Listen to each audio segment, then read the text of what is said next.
Today we are going over Dany's Meerenese plot in dance. The Meerenese plot is one of the most confusing parts of the A Song of Ice and Fire book series, and because of this, most first-time readers find it quite boring. I mean to challenge this opinion, and try and get more people to understand and appreciate the Meerenese plot as much as I do.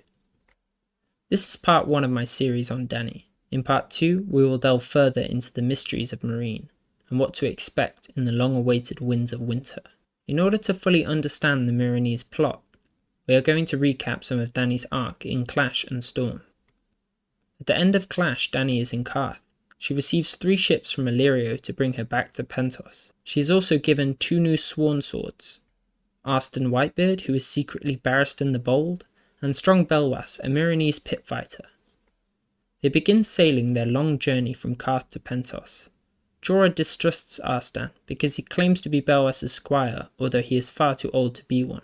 He advises Dany to go to Astapor instead, to buy a slave army of Unsullied, so as to not show up at Pentos, begging bowl in hand. So trusting Jorah, Dany changes course for Astapor, to buy some Unsullied. Upon seeing how the slave soldiers are gelded, forced to kill puppies, and taken from their parents at a young age, Dany becomes determined to buy all 8,000 Unsullied, and the ones still in training, in order to save them from this treatment. Since she does not have the gold to buy them all, Dany offers the slavers Drogon, which they happily accept. Dany buys all of the Unsullied, and Drogon burns the slavers to death. A dragon is not a slave. She then uses her newly obtained army to sack Astapor, freeing all the slaves and killing all the slavers inside. She installs a council of freedmen to rule Astapor, and leaves with her advisors, her army, and a large collection of freedmen who have decided to follow Dany. Dany takes her people along the coastal road towards Yunkai, where, having heard of the fall of Astapor, the Yunkish have amassed a slave army and hired 2 sellsword companies, the Second Sons led by Merrow of Braavos, and the Stormcrows led by 3 sellswords, one of which is Daario Naharis. Dany decides to treat with the Yunkish forces. She meets with the slavers first, saying that she will leave Yunkai undamaged, as long as they release all of their slaves, which they unwisely refuse. She then meets with each sellsword company separately, trying to convince them to switch sides. Both the Stormcrows and the Second Sons refuse, but Dany gifts the Second Sons several wagons of wine. She claims to give each company time to think over her proposal, but plans to attack them in the night whilst they think. Before Dany can attack, Daario comes back with the heads of the other 2 commanders. He pledges the Stormcrows to Dany and his eternal loyalty. Dany then attacks the Yunkish camp. The Second Sons are drunk, the Yunkai unprepared, and the Stormcrows switch sides. Dany wins an impressive victory, losing very few men. All the Second Sons go over to Dany except for Merrow, who runs away in disgrace, and upon hearing of their crushing defeat, Yunkai expels all the slaves from their city to save it from the fate of Astapor. Dany takes her army and ever-growing horde of freedmen onwards along the coastal road towards Meereen. The Meerenese have prepared for Dany's arrival far more than Yunkai, burning all the food and trees around Meereen to starve Dany's host and not allow them to build siege equipment. Meereen sends out a champion to challenge Dany's champion to single combat. Jorah and Daario both wish to fight him, but Dany sees them as too valuable, so she sends Strong Belwas instead. Strong Belwas makes short work of the Meerenese champion, but the event doesn't impact the siege as a whole. Jorah and Arstan advise Dany that she cannot take the city and that they should leave, but Dany sees her forces starving and thinks she must take the city to feed them. The Second Sons have chosen Brown Ben Plum as their new leader. Brown Ben says they can get into the city the same way he had once escaped through the sewer network, but declines to go there himself. Dany decides to visit her freedmen in their camp, where she is attacked by Merrow, who was pretending to be a freedman and waiting for the opportunity to attack Dany. Dany is saved by Arstan, who defeats Merrow with just his staff. Seeing this, Dany and Jorah become far more suspicious of Arstan's true identity. Arstan reveals himself to be Barristan the Bold, and also reveals that Jorah has been spying on Dany since she married Drogo. Dany is upset with Barristan for hiding his true identity, and upset with Jorah for betraying her. She orders both of them to go into Meereen through the sewer network and start a slave revolution. Dany breaks her ships apart to build rams and storms Meereen, whilst Jorah and Barristan lead a revolution and overthrow the government. Daenerys successfully takes Meereen. Dany forgives Barristan for lying about his true identity. Jorah tries to justify his betrayal, which makes Dany more angry. She cannot forgive Jorah and banishes him. Everyone around Dany advises her to leave Meereen and go to Pentos. An envoy from Astapor arrives and declares that a freed butcher slave has overthrown the council Dany had put in place to rule, calling himself King Cleon. Cleon has resumed slavery in Astapor, except that the former masters are the slaves, and the former slaves are the masters. Dany is disgusted by this, and not wishing a similar fate for Meereen, decides to stay and rule. Moving on to Dany and Dance. Chapter 1 begins with Dany finding out that her Unsullied are being murdered by a mysterious rebel group called the Sons of the Harpy. Dany sends her Unsullied to investigate these murders. They are quite unsuited to this role, but Dany doesn't see another option, since her sellswords are away. The second Sons have been sent scouting in case the Yunkai mount a surprise attack on the unstable Meereen. The Stormcrows have been sent to Lazar to find trade deals with the Lazarene. We are then introduced to two new members of Dany's small council. The first is Skarhaz Mokandak, also known as the Shave Pate. Shave Pates are a group of people who shave their traditional oiled horn hair to demonstrate their desire to throw away Meerenese culture. Skarhaz is a Kandak, which is a lesser noble family in Meereen, and has gained much more power since Dany's ascension to the throne. Skarhaz is very important to Dany's plot, and not understanding or remembering who he is one of the biggest obstacles to understanding the Meerenese plotline. Skarhaz counsels Dany to be ruthless to the nobility of Meereen, wanting collective punishment. Convinced that the Sons of the Harpy are being funded by the nobility, he advises Dany kills one man out of each noble family, and then 2 men after the next killing. The second is Resnak, called the Seneschal, which is basically an advisor. He has strong Meerenese blood and counsels Dany mercy to the nobility, as well as a strong recommendation that Dany keeps to Meerenese culture. He is disgusted by Skarhaz, and insists that the Harpy will be someone baseborn. Dany simply decides to put a bounty out for any information on the Sons of the Harpy. Next, Dany has to hear some petitions. The first is an envoy from King Cleon in Astapor. Cleon proposes a marriage pact with Dany, so they can join forces together to fight against Yunkai, who have resumed slavery as soon as Dany left. Obviously, Dany refuses. The people of Astapor are starving, and Dany tells Cleon to feed them instead of sending them to war. The second is Hisdar Zolorak. When Dany first conquers Meereen, she closes all the fighting pits. Hisdar, a wealthy Meerenese nobleman, has purchased all of the unused fighting pits very cheaply, with the hope that they would someday be reopened. Hisdar urges Dany for the 6th time to reopen the fighting pits, but Dany refuses. There are several petitioners demanding arrests and reparations for damages caused during the fall of Meereen, but Dany has installed a blanket pardon for any crimes committed during the coup, and this angers many Meerenese people. The rest of the petitioners are shepherds complaining that Dany's dragons are killing their sheep. They present Dany with burnt carcasses as proof and demand payment for their losses. Dany thinks some of these claims are false. Burnt bones prove nothing, but pays them regardless. Dany is then presented with the burnt bones of a child, Isaiah, that Drogon has apparently burnt to death. Horrified by this, Dany decides to lock her dragons in a pit underneath the Great Pyramid. She manages to chain Viserion and Rhaegal, but Drogon escapes. In Chapter 2, the Sons of the Harpy have killed more Unsullied. Several dead Unsullied are found in a wine sink. Dany orders Skarhaz the Shave Pate to torture the wine cellar for information, and imposes a blood tax on the nobility.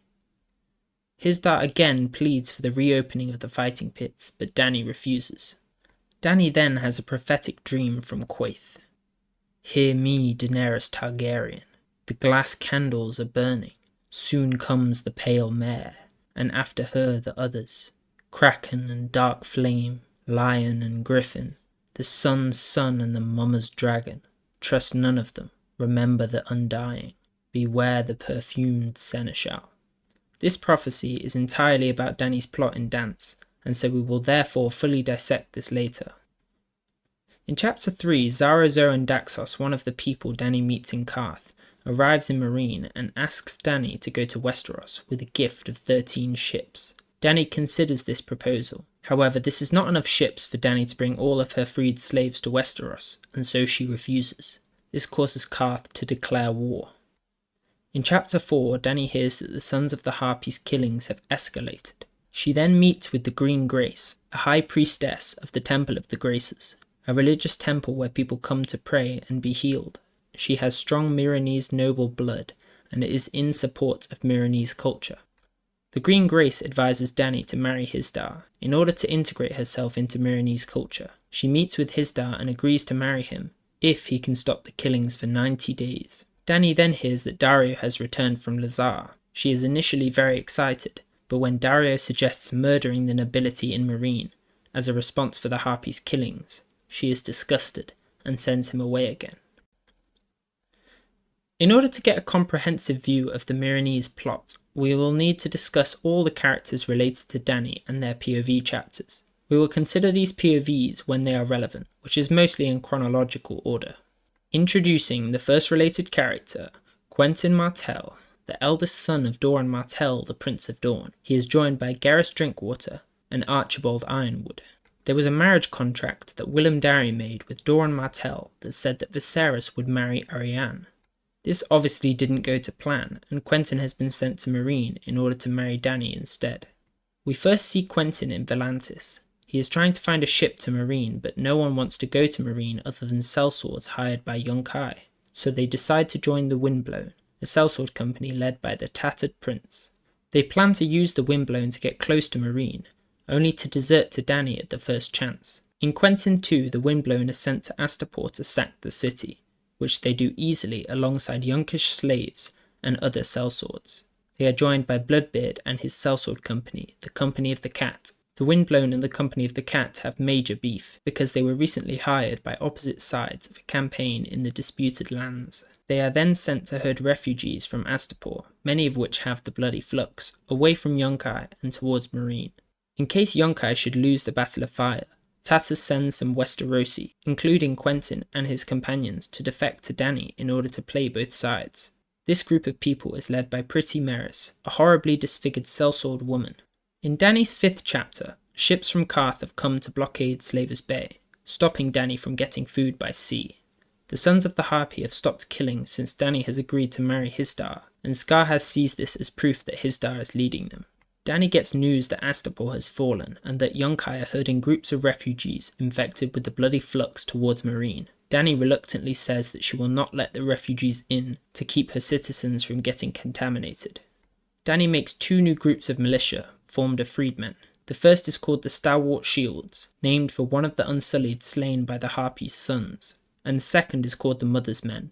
She also forms a third militia called the Brazen Beasts. They consist of Meerenese locals and are led by Skarhaz the Shavepape. She will henceforth use these groups to police Meerene, so that if the Sons of the Harpy resume killing, they would only be killing their own people. In Dany's 6th chapter, Daario is back and informs Dany that some sellswords have joined her. This is Quentyn and the other Windblown defectors, but the Brown Ben Plum has betrayed Dany. He has taken the second sons and joined Yunkai. Dany feels immense betrayal, and then gets annoyed at some of the ridiculous Meerenese wedding customs she must perform, and so she decides to bed Daario. In Dany's 7th chapter, Dany sees that Yunkai are amassing more ships to blockade Meerene, and are also building trebuchets. She is then confronted by Quentyn Martell, who reveals himself and presents Dany with his wedding pact. Dany feels mostly pity for Quentyn, and thinks that he is ugly. She feels that she must marry Hisdar, so she declines. In Dany's 8th chapter, Hisdar hosts a feast inside Meerene with the Yunkish lords and the leaders of the sellsword companies in order to sign a peace treaty to reopen the fighting pits. Yunkai is still besieging Meerene, but the Bloody Flux is rampant both in Meerene and in the besieging camps, where the Yunkish have opened a huge slave market right outside Meerene to taunt Dany. Dany speaks to Brown Ben Plum, who admits to her that he only switched sides because Dany refused to release the dragons against the Yunkai, and Plum doesn't think Dany will win. He just wants to save his men. Dany contemplates trying to sway some of the Yunkish sellswords to her side. She sends one of the members of the Windblown back to try and make them switch sides. Hisdar replaces Skarhaz as the leader of the Brazen Beasts with his cousin, although they are still fiercely loyal to Skarhaz. Dany shows Quentyn the dragons in the dragon pit and advises him to leave, as she's in danger from Hisdar since Quentyn is a rival suitor. As a term of the peace, there is a hostage exchange. The first hostage Dany gets is the Tattered Prince, a man elected Prince of Pentos shortly after the last one was beheaded. They killed the leader of Pentos if they don't govern well, and thinking that he might be beheaded next, Tatters runs away and forms the Windblown, although he really just wants to rule Pentos in peace. The second hostage Dany receives is Yurkaz Zoyunzak, a Yunkish nobleman who is currently leading the Yunkish slave army and the sellsword companies. The final hostage Dany gets is Bloodbeard, the ruthless leader of the Company of the Cat. The hostages Dany gives are Jogo, one of Dany's blood riders, Grolio, who led Dany from Karth to Astapor, Daario, and Hizdahr's family. The second related POV is Tyrion. Smuggled in a barrel by Varys to Pentos, he is taken to Magister Illyrio Merpatus' home. Illyrio convinces Tyrion to go to Meereen and join Dany's cause. He has persuaded the Golden Company to side with Daenerys, giving up a lucrative contract with Myr. Tyrion joins a ship called the Shy Maid, with a maester, a knight, and a scepter.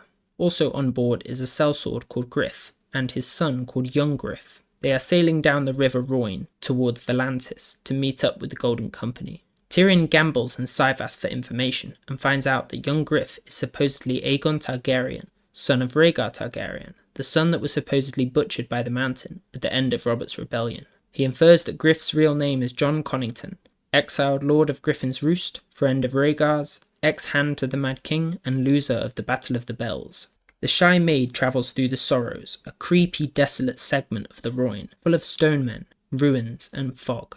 The boat is attacked by stone men afflicted with greyscale. Tyrion saves Aegon from the stone men, shortly before falling into the river, where his life is saved by Joncon.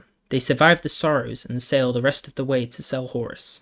Tyrion convinces them to let him visit a brothel in Selhorys, where Tyrion gets stupidly drunk and is captured by Jorah Mormont to take to Dany as his prisoner. In probably the most boring chapter of Dance, Tyrion 7, Jorah takes Tyrion through Volantis to try and find a ship for Slaver's Bay. Whilst travelling, they encounter red priests at their night fires. They preach about Dany being Azor Ahai and say that Dany will come to Volantis to save them all from slavery. Jorah books passage on a ship to Karth that has been foretold to go to Meereen instead. They are joined by a young dwarf called Penny, who was one of the jousting dwarves at Joffrey's wedding, and a red priest called Moqorro, said to be the right hand of Benerro, the head of the Red Temple in Volantis. The ship is hit by a storm, Moqorro is thrown overboard, and the mast is broken, leaving them to drift aimlessly. Their ship is then raided by slavers, who enslave Tyrion, Jorah, and Penny, with the intention of selling them at the newly opened slave markets outside Meereen. They are then put on auction and are bid on by a number of people, most notably Brown Ben Plum, who recognises Tyrion and wishes to gift him to Dany.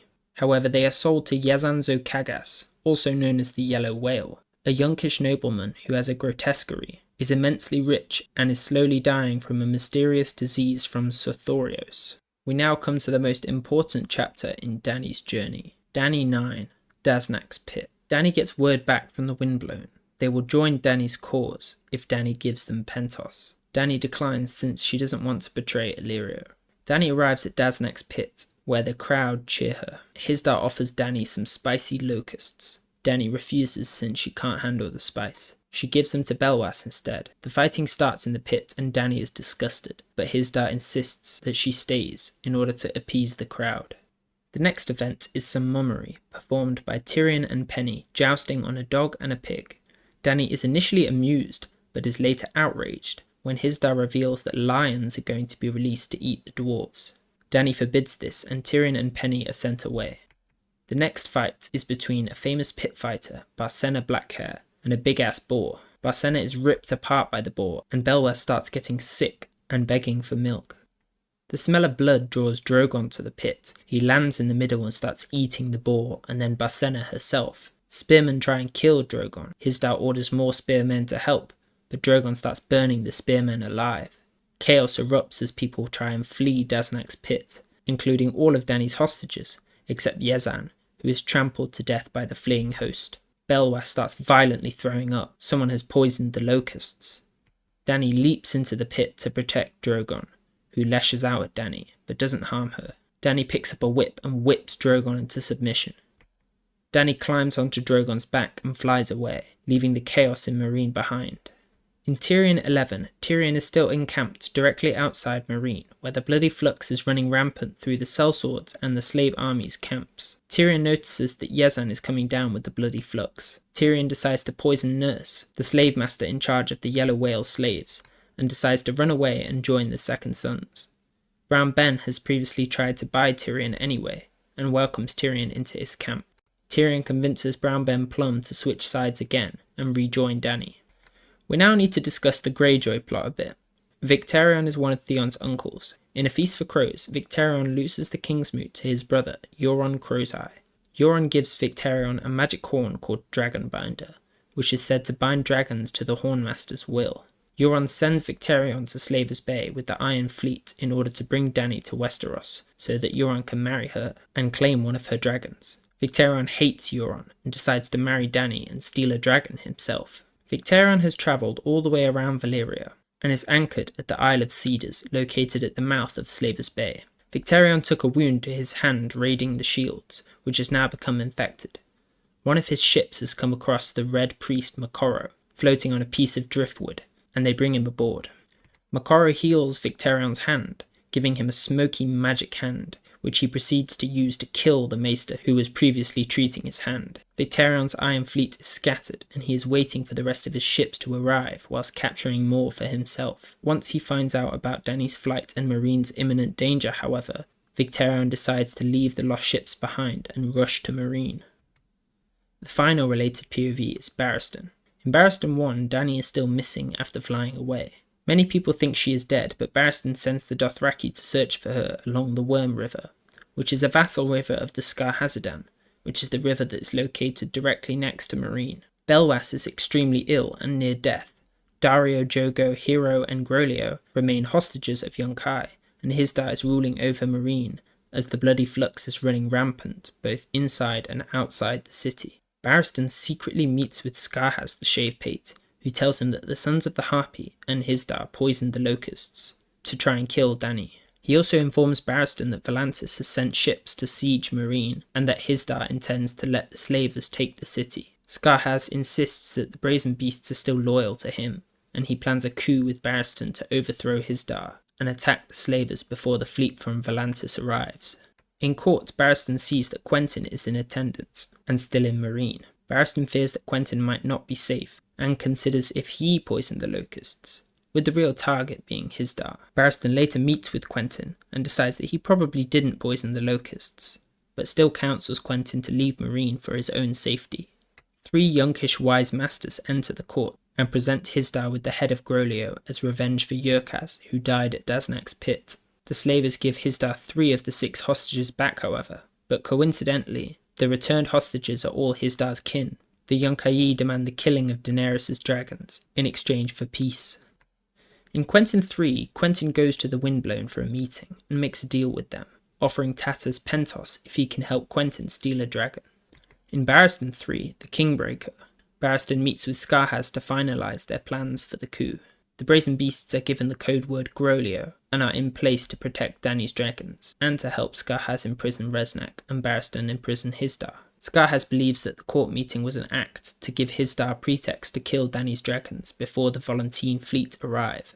Scarhaz advises Barristan to murder the child hostages that the nobility have given to Dany, as revenge for the murder of Groleo, which Barristan obviously refuses. Barristan arrives at Hisdar's chambers to imprison him. After a short fight with one of Hisdar's guards, Hisdar is captured. An envoy from Reznak appears at Hisdar's chambers to Barristan's surprise, as he meant to have Reznak also imprisoned. The envoy informs them that the dragons have been loosed. Quentyn 4 is the Dragon Tamer. It takes place simultaneously with Barristan 3, the Kingbreaker. Quentyn, his companions, and the Windblown sneak underneath the Great Pyramid to steal a dragon. They disguise themselves as brazen beasts in order to take over the guard of the dragon pit and enter it unmolested. The Windblown have tortured a brazen beast into giving them the code word of the day. They meet the brazen beasts guarding the dragon pit and give them the code word, dog. A fight ensues in which Quentyn's men narrowly win. The brazen beasts guarding the dragon pit were not given the code word dog, but instead Groleo, to protect the dragons as Barristan overthrows Hisdar. Inside the dragon pit they find that Rhaegal has broken his chains. The dragons are far more violent than Quentyn expected, and feeding them does nothing to calm them. The Windblown betray Quentyn and try and kill the dragons, but end up burning to death. Quentyn tries to mimic Dany's taming of Drogon by whipping the dragons to no avail. Rhaegal breathes hot air onto Quentyn and his clothes catch fire. He ends the chapter screaming in pain. In Barristan 4, Quentyn dies in 3 days.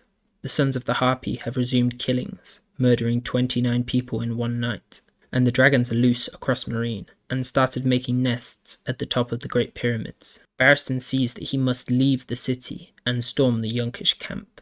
Fearful for Daario's safety, Barristan makes a deal with the remaining Dornish, giving them a ship home if they rejoin the Windblown, offering Tatas Pentos if he can find and release their hostages.